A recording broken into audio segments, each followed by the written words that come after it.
Good afternoon, Mayor Pro Tem. Adam Ochoa for Community Development for the record.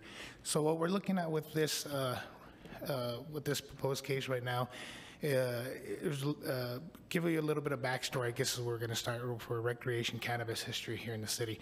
April 2021, State of New Mexico adopted the Cannabis Regulations Act, and in September of 2021, cannabis uses were added to our zoning code. So we've had it almost a year now that we've had these regulations in our zoning code. On 2 years. In April 2022, retail sales of recreation cannabis began. Essentially, the Cannabis Regulation Acts allowed us to kind of control the time, the manner, the place, and even the density when it comes to cannabis. That being said, though, there are things in the state statute that we cannot do. We cannot restrict transportation. We cannot prohibit operations. We cannot prohibit or limit signage. We cannot require relocations of existing businesses, and we cannot prohibit personal use and production. So that being said, what happened essentially is the city of Las Cruces, we changed our zoning code in order to incorporate the different types of cannabis uses that are permitted.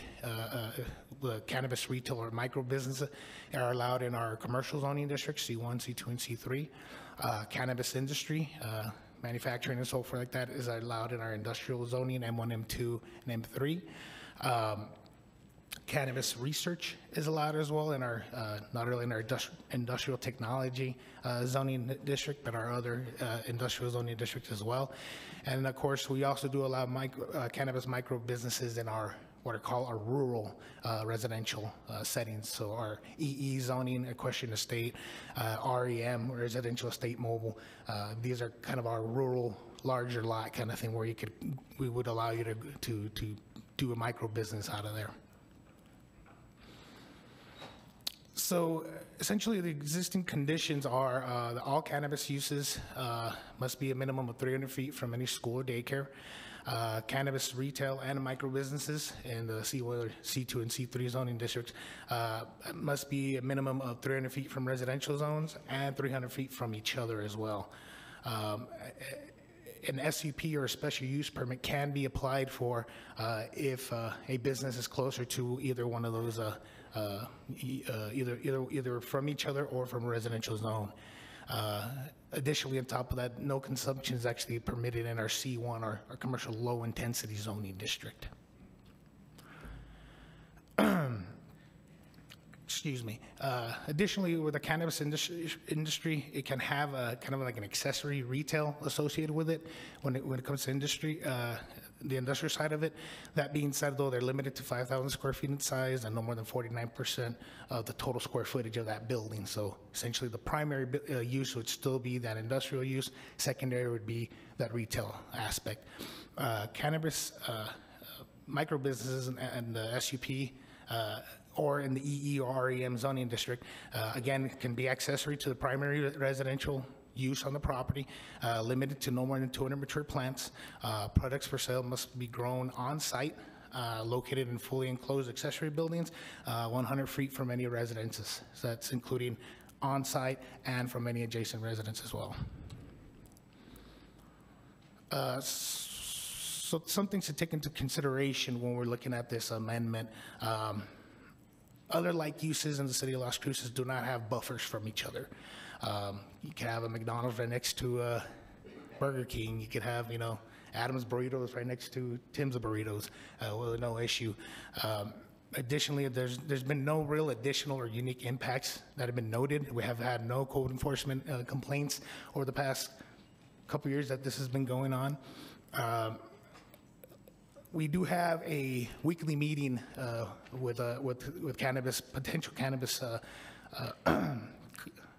entrepreneurs, and essentially they do keep coming to us saying, when this site work, will this site work, will this site work, just because it's becoming difficult to find somewhere that they're allowed to do the use by right, or not having to do a special use permit, or have the correct zoning district on it, either citing that they're already too close to somebody, or there's already one in that area, or that as soon as the the property owner finds out what it is that they want to do, they just back out of the deal completely, and that's been told to us on several occasions.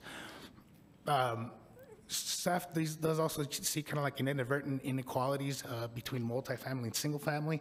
So you have to be 300 feet from a single family home, but you can be right next door to an apartment complex. So we see some inadequacies there. Staff has used a lot of time processing our special use permits. We've actually done 16 special use permits already to allow businesses to either be within the 300 feet from each other or from a residential, single-family residential zoning district. That takes a lot of time from staff. All have been brought before the Planning and Zoning Commission, and all have been approved except for one, which was upheld. It came to City Council, and then it got approved there. Basically, it's based on the lack of increased impacts. There's no real impacts is what staff sees with these. Let's see here. Here is that cannabis buffer analysis. So this is just kind of showing you where a business is at, it's cannabis related. That basically, and then shows kind of like a buffer around it, the orange. So essentially somebody went in here and now all that whole area, nobody can go there. That's kind of what we're showing with this map here. Here's just a quick number of cannabis business types that we have in the city of Las Cruces and the number of them that we have of each. Cannabis retail, we have about a total of 30 issued business licenses. Manufacturing, we have 4. Couriers, we have 1. Cannabis producers, we have about 7. Cannabis micro businesses, we have 2. And there are other cannabis businesses that have multiple aspects, courier and retail and manufacturer. Those that we have about a total of 8, so a total of 56 issued licenses right now in the city of Las Cruces. And I guess I'll go ahead and do this now. Just wanted to show this. There we go. This is actually a map that we have in our city website. The green dots show the different businesses that are cannabis related in the city of Las Cruces. These are actually issued ones. So for instance, if we go here, click on it, it'll actually show you the name of the business, doing business as, and what the type of business it is. So just a quick little map that kind of shows you, as you can see, the vast majority of cannabis-related businesses are located within the core of the city. So really, it's more in the central part of town. Nothing really too much. A couple things on the East Mesa, and then some industrial-related out in the West Mesa as well.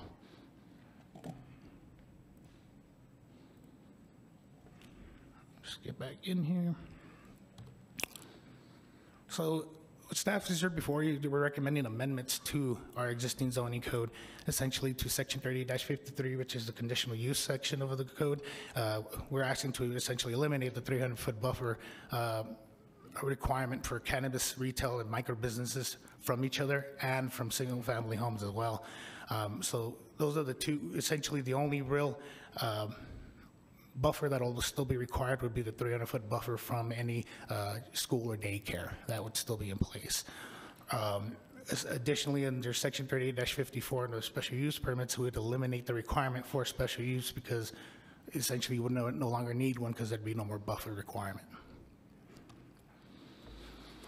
The Planning and Zoning Commission did review the proposed amendments on April 25th, 2023 during the regular meeting. They did recommend to eliminate the 300-foot buffer and special use permit review as well. Cannabis retail or micro businesses to cannabis retail and micro businesses, and also cannabis retail micro business to single family residential zones. Recommendation made at a public notice meeting, so that did take place at a public meeting. These were some of the findings that they said, and it's in your staff report and the staff report as well. Excuse me. With that, council, your options: 1, to vote yes and approve the proposed amendments; 2, to vote no and deny the proposed amendments; 3, to vote to amend and change whatever you'd like to do to these amendments; and 4, vote to table and postpone. That is the conclusion of my presentation, and I stand for any questions anybody might have. And we have additional staff here if you have any questions for them as well.